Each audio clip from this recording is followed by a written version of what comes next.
Hello guys, welcome back on my YouTube channel, Hannah Duck Goose. Today, we are going to read chapter 9 of The Trumpet of the Swan. And there's a cool background where I led the ducks and geese to my creek, and they love it. Jemima really loves water.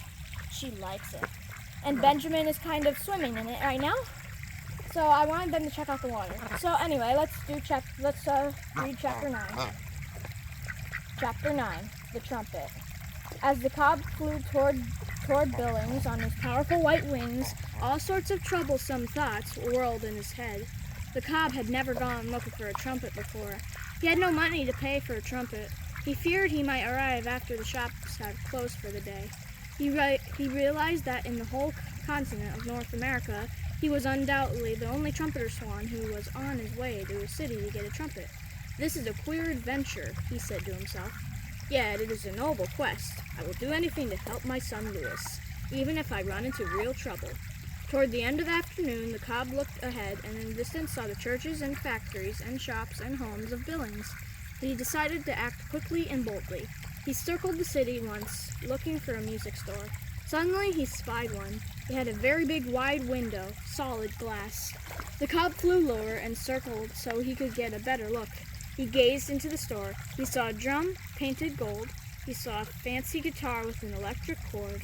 He saw a small piano. He saw banjos, horns, violins, mandolins, cymbals, saxophones,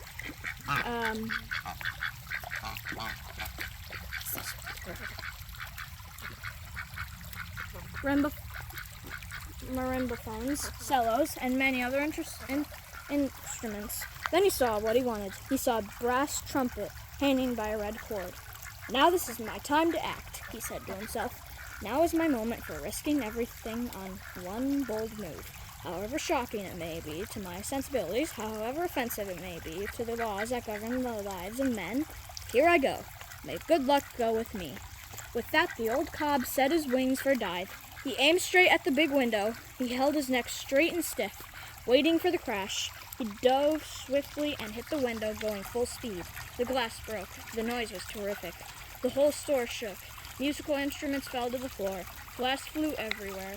A salesgirl fainted. The cob felt a twinge of pain as a jagged piece of broken glass cut into his shoulder. But he grabbed the trumpet in his beak, turned sharply into the air, flew back through the hole in the window, and began climbing fast over the roofs of Billings. A few drops of blood fell to the ground below. His shoulder hurt, but he had succeeded in getting what he had come for.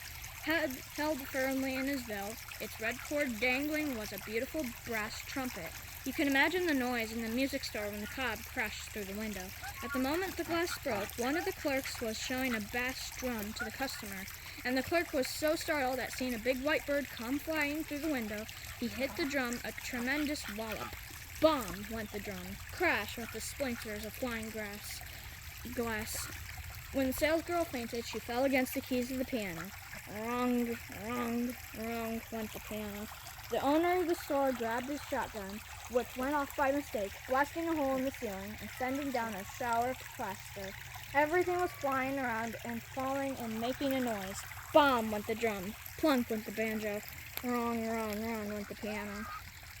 Went the bull fiddle. "Help!" screamed the clerk. "We've been robbed!" "Make way!" shouted the owner. He ran for the door, stepped outside, and fired another shot, bang, at the disappearing bird. The shot was too late.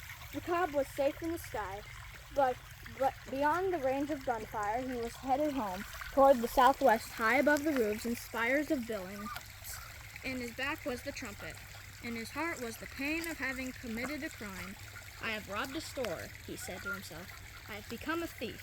What a miserable fate for a bird of my excellent character and high ideals. Why did I do this? Well, what led me to commit this awful crime? My past life has been blameless, a model of good behavior and correct conduct. I am by nature law-abiding. Why, oh, why did I do this?" Then the answer came to him as he flew steadily on through the evening sky. "I did it to help my son. I did it for the love of my son Louis." Back in Billings, the news spread rapidly. This was the first time a swan had broken into the music store and made off with a trumpet. A lot of people refused to believe it had happened. The editor of the newspaper sent a reporter to the store to look around. The reporter interviewed the owner and wrote an article about the event for the paper. The article was headed, "Large bird breaks into music store. White swan crashes through window and makes off with valuable trumpet." Everybody in Billings bought a copy of the paper and read all about the extraordinary event. It was talked about all over town. Some people believed it. Others said it never could have happened. They said the store owner had just invented it to get some publicity for his store. But the clerks in the store agreed that it had really happened. They pointed to the drops of blood on the floor. The police came to look over the damage, which was estimated at $900. The police promised they would try to find the thief and arrest him, but the police were sorry to hear that the thief was a bird. "Birds are a special problem," they said. "Birds are hard to deal with." Back at the Red Rock Lakes, Lewis's mother waited anxiously for her husband to return. When he showed up in the night sky, she saw that he had a trumpet with him. It was slung around his neck by its cord. "Well," she said, as he glided to a stop in the water, "I see you made it." "I did, my dear," said the cob. I traveled fast and far, sacrificed my honor, and I have returned. Where is Lewis? I want to give him his trumpet right away." "He's over there sitting on a muskrat house, dreaming about that empty-headed young female he's so crazy about." The cob swam over to his son and made a presentation speech. "Lewis," he said, "I have been on a journey to the haunts of men. I've visited a great city teeming with life and commerce. Whilst there, I picked up a gift for you, which I now bestow upon you with my love and my blessing. Here, Lewis, is a trumpet. It will be your voice, a substitute for the voice God failed to give you. Learn to blow it, Lewis, and life will be smoother and richer and gayer for you. With the help of this horn, you will be able at last to say co-ho, like every other swan. The sound of music will be in our ears. You will be able to attract the attention of desirable young females. Master this trumpet, and you will be able to play love songs for them, filling them with adore and surprise and longing. I hope it will bring you happiness, Lewis, a new and better life. I procured it as some personal sacrifice to myself and my pride, but we won't go into that now. The long and short of it is, I had no money. I took the trumpet without paying for it. This was deplorable, but the important thing is that you learn to play the instrument." So saying, the cob removed the trumpet from around his neck and hung it on Lewis, alongside the slate and the white chalk pencil. "Wear it in health," he said. "Blow it in happiness. Make the woods and the hills and the marshes echo with the sounds of your youthful desire." Lewis wanted to thank his father, but he was unable to say a word, and he knew it would do no good to write "thank you" on the slate, because his father wouldn't be able to read it, never having had an education. So Lewis just bobbed his head and waggled his tail and fluttered his wings. The cob knew by these signs that he had found favor in the sight of the sun, and that the gift of a trumpet was acceptable.